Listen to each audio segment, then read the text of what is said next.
lagi kader PDIP yang dicekal ke luar negeri. Siapa itu, Bung? Ada deh. Masalah apa, Bung? Tetap masalah Harun Masiku. Spill dulu namanya, Bung. Inisialnya aja ya.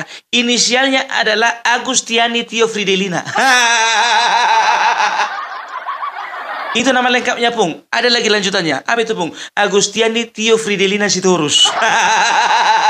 Serius, Bung, serius. Aku jujur aja lah berharap ya, yang model-model kayak gini cukup lah di Sitorus. Enggak tahu ada kawannya lagi.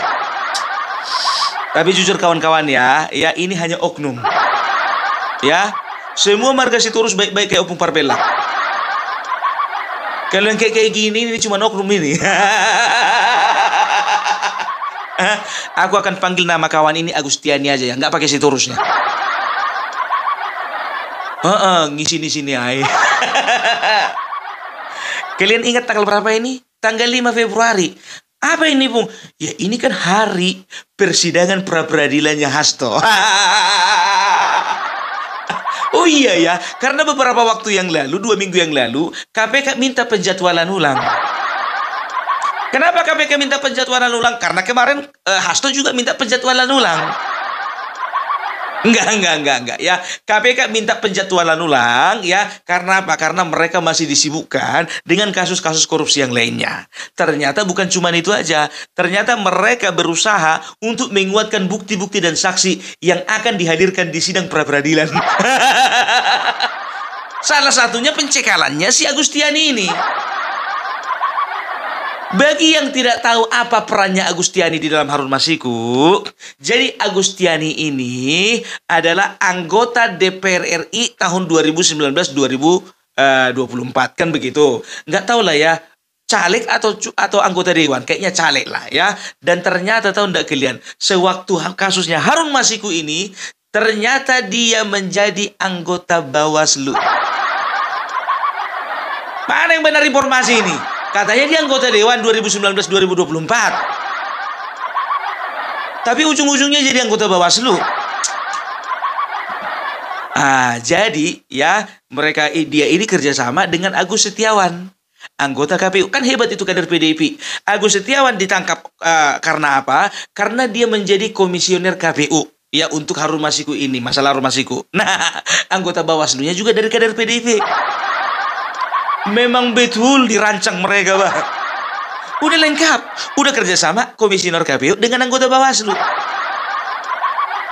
Jadi Agustiani ini waktu itu ya menjumpai atau menghubungi siapa namanya itu, Titi Anggraini. Titi Anggraini ini adalah anggota dari Perludem. Perludem itu perkumpulan pemilu dan demokrasi ya, yaitu yayasan independen katanya.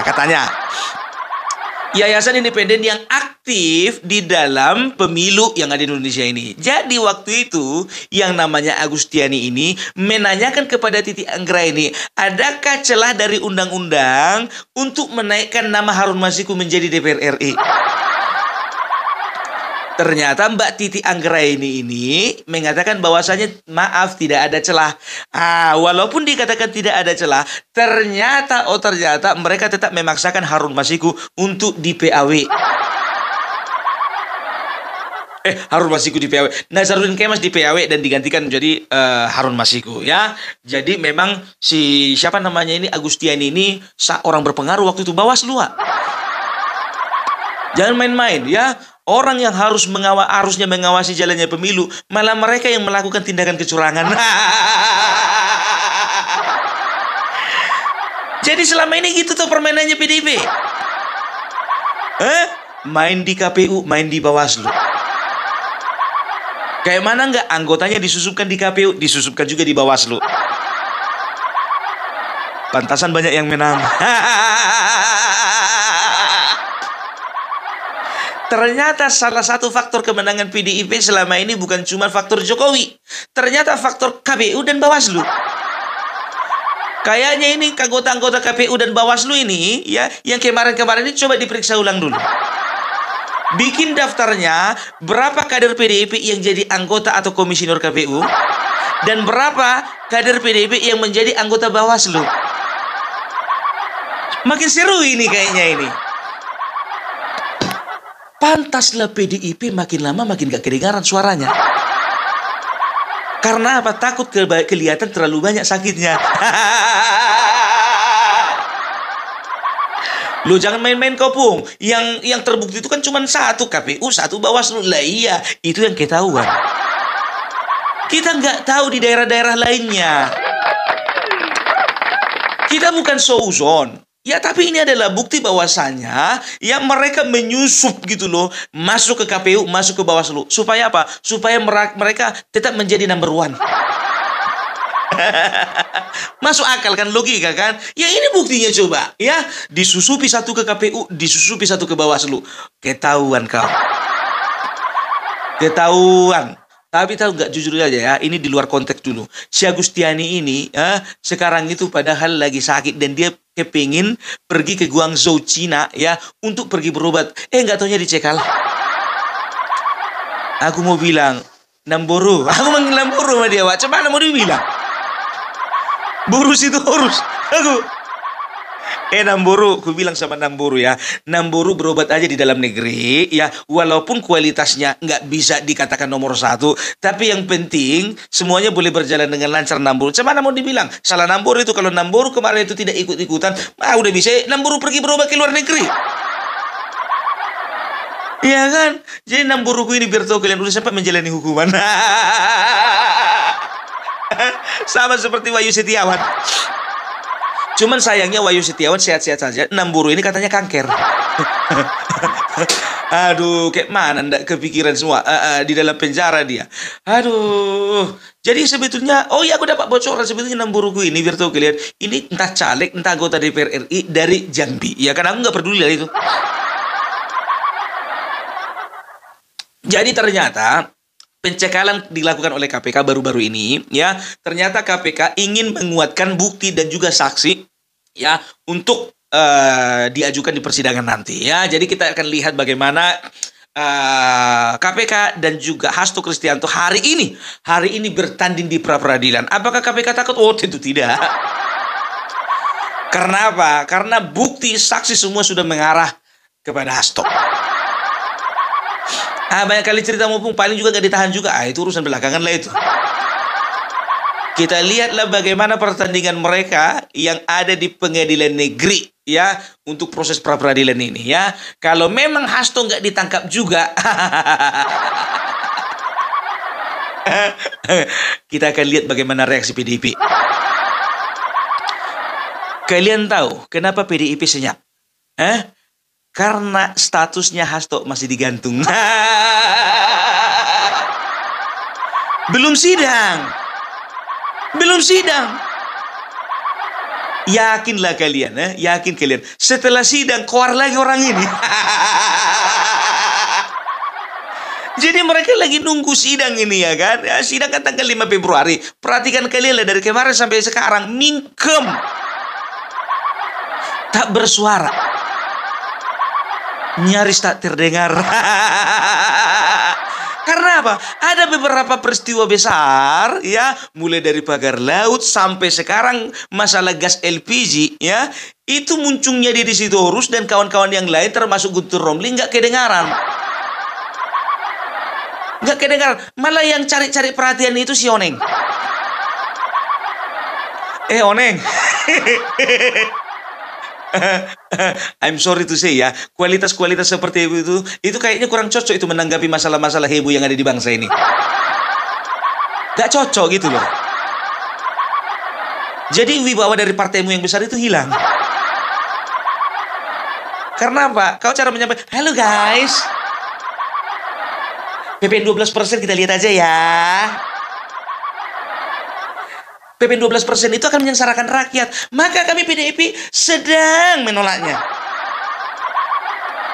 Pagar laut begitu juga. Hai guys. Mari kita akan lihat bagaimana tindakan Bapak Prabowo yang gercep. Begitu juga gas LPG. Hai guys. Cuman sebatas ini kemampuan karir yang mau ditampilkan.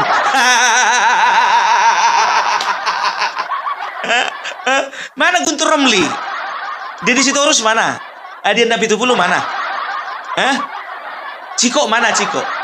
Pandada Baban mana? Hah? Putra Nababan mana? Aduh, ini entah yang mana-mana, entah siapa-siapa aja yang kalian sodorkan ke publik. Hai guys. Aduh, kita akan lihat ya setelah sidang ini bagaimana ya. Makanya aku bilang lagi senyap ini karena apa? Orang ini orang ini sedang berhati-hati. Jangan salah-salah ngomong, salah-salah bertindak. Ada efeknya sama si Hasto. Mereka harus menjaga situasi sekjen mereka supaya tetap aman, ya kan? Jangan gara-gara tingkah mereka nanti si Hasto makin makin nyusruk gitu, nyusruk. Tahu kalian nyusruk nggak? Ya, jadi kita lihat saja. Tapi itu analisaku pertama tentang PDIP ya. Makanya PDIP mereka senyap atau lebih tepatnya menyenyapkan diri. Oleh karena apa? Ya, oleh karena sedang bergulir, ya, ini sedang proses persiapan persidangannya pra-peradilannya si Hasto, kan begitu? Ya, jadi itu yang pertama. Yang kedua, aku melihat apakah PDIP sekarang sedang berusaha untuk menarik simpati rakyat, berubah 180 derajat dari yang nyerang diam-diam aja. Kan begitu kan? Kemarin kan mereka membabi buta menyerangkan begitu. Bayangkan kalian membabi buta. Udah haram buta lagi. Babi wah.